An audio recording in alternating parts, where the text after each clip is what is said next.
রাস্তায় সবার সামনে কৃপানকে মেরে উচিত শিক্ষা দিল গীতা। সম্পূর্ণ জানতে ভিডিওটিতে একটি লাইক করে দেখতে থাকো। গল্পে শুরুতেই দেখা যায় কৃপানকে তো উঠিয়ে নিয়ে গেছে, বাড়িটা ফাঁকা আর খুব কান্নাকাটি করতে থাকে কৃপানের মা। তাই আর কোনো উপায় না পেয়ে মেহেককে ফোন করে আর বলে, মেহেক, গীতা আমাদের বাড়িতে এসেছিল, কৃপানকে আইবুড়ো ভাতটাও খেতে দেয়নি, তুমি কিছু একটা করো, তুমি তোমার গীতা বৌদিকে বোঝাও ও যেন কৃপানকে আমাদের বাড়িতে ফিরিয়ে দিয়ে যায়। মেহেক, তুমি এটুকু অন্তত করো। এরপরেই মেহেক বলে, আপনার ছেলে তো অন্যায় করেছে, তার জন্যই তুলে নিয়ে গেছে। এর মধ্যেই তখন মেহেকের জন্য কান্নাকাটি করতে থাকে কৃপানের মা আর বলে, মেহেক, তুমি আমাকে এভাবে আর কষ্ট দিও না, কিছু তো একটা করো। তখনই কিরণকান্তিবাবু ফোনটা নিয়ে বলে, শোনো মেহেক, দেখো আমি তোমাকে বলছি, তুমি তো আমার বৌমা হতে চলেছ, তুমি আমার বৌমাই, তুমি তোমার বরকে বাঁচাবে না বলো? এরকমভাবে যদি অত্যাচার করতে থাকে গীতা, তাহলে তো আমার ছেলেটা শেষ হয়ে যাবে। দেখো, বাবা হিসেবে আমি কতটা ভালো আমি জানি না, তবে একজন পলিটিশিয়ান হয়ে কিন্তু আমি অনেক কাজ করতে পারি। তখনই কৃপানের মা বলে, চুপ করো তুমি, এখন আর এখানে অন্তত পাওয়ার দেখাতে এসো না, দেখতেই তো পাচ্ছ ছেলেটার সাথে ঠিক কী হতে চলেছে, তারপরেও এই কথাগুলো বলছো কেন? এর মধ্যেই গীতা আচ্ছা মার মারতে থাকে কৃপানকে, রাস্তায় ফেলে দিয়ে মারছে আর বলে, খুব বিয়ে করার শখ তাই না, তোর বিয়ে করার স্বাদ একেবারে ঘুচিয়ে দেবো আজকে।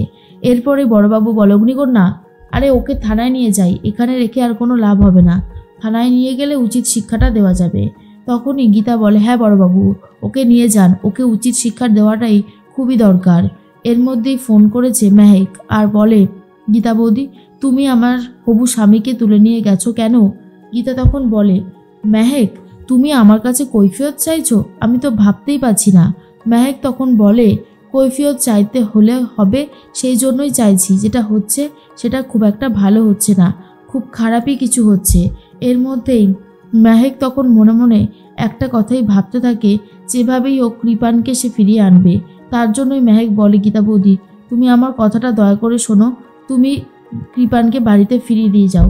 এর মধ্যেই গীতা বলে, তুমি জানো যে কি করেছে ও?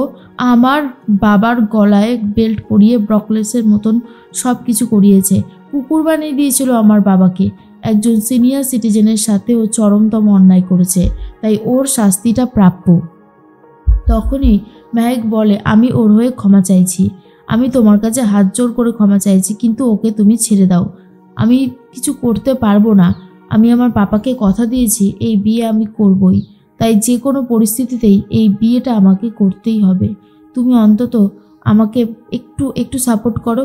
এরপরে গীতা বলে, ওই বিয়ে তুমি করবে না মেহেক, তুমি তো অঙ্কিতকে ভালোবাসো, তাহলে তুমি এই বিয়েটা কেন করবে, কিসের জন্য করবে? তুমি কোনোভাবেই এই বিয়েটা করবে না, কথাটা ভালো করে মাথায় রেখো। মেহেক কি করবে নিজেই বুঝতে পারছে না। তার মধ্যেই বড়বাবুকে আটকে দেয় গীতা আর বলে, বড়বাবু, কৃপানকে থানায় নিয়ে যেতে হবে না, কৃপানকে আপনি বাড়িতে দিয়ে আসুন। কৃপান তখন বলে, এমনিও আমি যদি থানায় যেতাম 5 মিনিটের মধ্যে বেল করে বাড়িতে চলে আসতাম, আর তারপর এই বস্তিতে আগুন জ্বলতো, আগুন। তখন গীতা বলে, আসলে কি বলতো, মাঝে মধ্যে না কর্তব্য থেকেও সম্পর্কের মানেগুলো অনেক বড় হয়ে যায়, আর তখন আমরা কিছুই করে উঠতে পারি না। এই সমস্ত আউফাও কথার বলিস না, একটা কথা জীবনে মনে রাখি, যেটা করছিস সেটা ঠিক হচ্ছে না, তোকে তো আমি দেখে নেবই, মেহেকের সাথে তোর বিয়ে আমি কিছুতেই হতে দেব না, তার জন্য আমাকে যা যা করতে হয় আমায় সবটাই করতে হবে। এর মধ্যেই অগ্নিজিৎ মুখার্জি মেহেকের ঘরে চলে যায়, মেহেকের সাথে কথা বলতে শুরু করে আর বলে, কার সাথে কথা বলছিলে তুমি, বলো কার সাথে কথা বলছিলে? মেহেক বলে, আমি এই বাড়ির পুত্রবধূর সাথে কথা বলছিলাম। অগ্নিজিৎ মুখার্জি বলে, পুত্রবধূ? কোন পুত্রবধূর কথা তুমি বলছো? এরপর গীতা বৌদির কথা বলতেই অগ্নিজিৎ মুখার্জি তো রেগে যায় আর বলে, সহ্য করতে পারছি না, সমস্ত কিছু সহ্যের বাইরে হয়ে গেছে, তুমি ওকে কিছুতেই আর কোনো কথা বলবে না, বুঝতে পেরেছ? এরপর মেহেক বলে, কেন বলবো না? আর পাপা, তুমি কেন বুঝতে পারছো না? যেটা হচ্ছে সেটা অন্যায় হচ্ছে, সেটা একদমই ভালো হচ্ছে না, তুমি গীতা বৌদিকে দূরে সরিয়ে রেখো না। কিন্তু অগ্নিজিৎ মুখার্জি কোনোভাবেই গীতার নাম শুনতে চায় না আর বলে, আমি ওই মেয়েটার নাম আর শুনতে চাই না, অনেক হয়ে গেছে, ওই মেয়েটাকে আমি নিজের মেয়ের জায়গাটা দিয়েছিলাম, কিন্তু ভুল করেছিলাম। এরপর অগ্নিজিৎ মুখার্জি ফোন করেছে গীতাকে আর বলে, তুমি আমার মেয়ের সাথে কথা বলবে না, তোমার কোনো অধিকার নেই আমার মেয়ের সাথে কথা বলার। তখনই গীতা বলে, কেন? আপনার মেয়ের সাথে কথা বলবো না কেন? আপনি একটু বেশি বাড়াবাড়ি করছেন না? আর শুনুন অগ্নিজিৎ মুখার্জি, আপনাকে আমি আমার বাবার জায়গাটা দিয়েছিলাম, আর আপনি কী রূপ দেখালেন সেটা তো আমি খুব ভালো মতনই বুঝতে পারলাম। অগ্নিজিৎ মুখার্জি বলে, আমি তোমাকে কোনোভাবেই ক্ষমা করব না। অনেক অন্যায় করেছো তুমি। তোমার এই সংসারের প্রতি যে দায়িত্বটা ছিল, তুমি সেই দায়িত্বটা এড়িয়ে গেছো। কি ভেবেছো এইরকমভাবে পার পেয়ে যাবে? সেটা কখনোই হবে না। গীতা বলে, আমি তো পার পাচ্ছি না, প্রতিটা মুহূর্তে আমিও দগ্ধে দগ্ধে জ্বলছি। এরপরে কাভিয়ার কথা বলে অগ্নিজিৎ মুখার্জি আর বলে, কৃপানের সাথে মেহেকের বিয়ে হলে মেহেক যেমন সুখী হবে, সেরকম যদি স্বস্তিকের বিয়েটাও কাভিয়ার সাথে হতো তাহলে স্বস্তিকও সুখী হতো। কাভিয়ার মতন ভালো মেয়ে আর হয় না, আর কৃপান ভালো ছেলে। তখনই গীতা বলে, হ্যাঁ, কতটা ভালো ছেলে সেটা তো দেখাই যায়। ওর বাড়ির পরিচারিকাকে মলেস্ট করে, তাকে বলছেন ভালো ছেলে? অগ্নিজিৎ মুখার্জি বলে, একটা ভুল করে ফেলেছে, আশা করি ও ওর ভুলগুলো এবারে শুধরে নেবে। অন্তত শোধরানোর টাইমটুকু তো দিতে হবে। তার মধ্যেই গীতা বলে, আপনার যদি এতটাই আফসোস থাকে, আপনি আপনার ছোট ছেলের বিয়ে দিন ওই কাভিয়ার সাথে, তাতে আমার কিছু যায় আসে না। এই বলেই ফোনটা কেটে দেয় গীতা।